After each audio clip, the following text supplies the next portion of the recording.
sa buhay.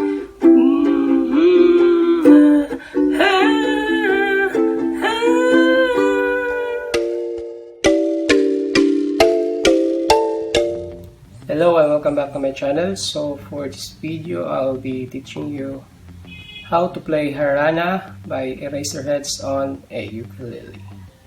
So first, grab your ukulele. Tune it to standard tuning. And let's begin.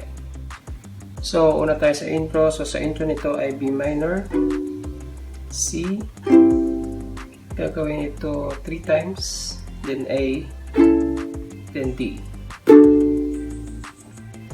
Then ang strumming pattern na gagamitin natin dito ay down, up, down, up, down, up, down, up, down, up, down, up, down, up, down, up.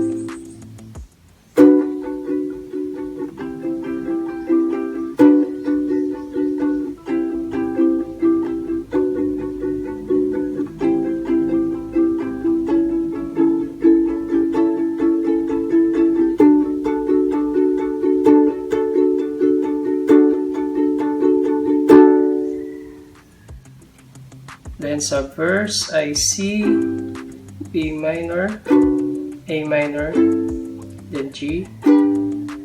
Then after nito ay G, B minor, C, then G.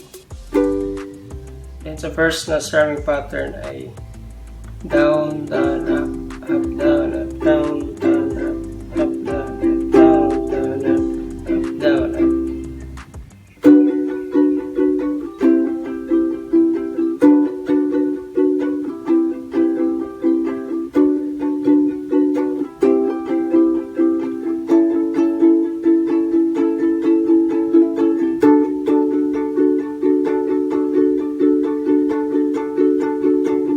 Wag nang malumbay, ang pag-ibig ko ay tunay.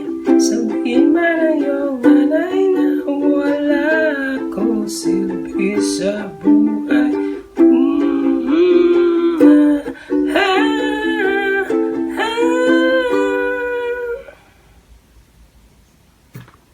Kung ako pipiliin ay nag-Amsterdam na ako.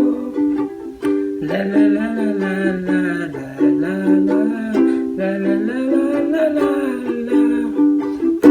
Tulan mo na ang bintana, tulungin ang humahanga. La la la la la at la la la magkarana.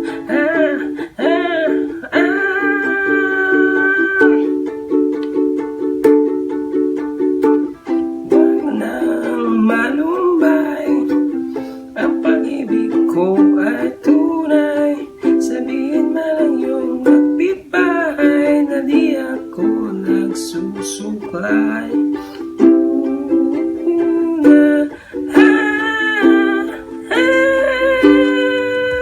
So more or less pabalik-balik lang yung mga chord progression na ginamit sa kanta. So again, yun ang kanta Harana by Eraserheads. So, salamat sa panonood at kita-kits sa susunod na video.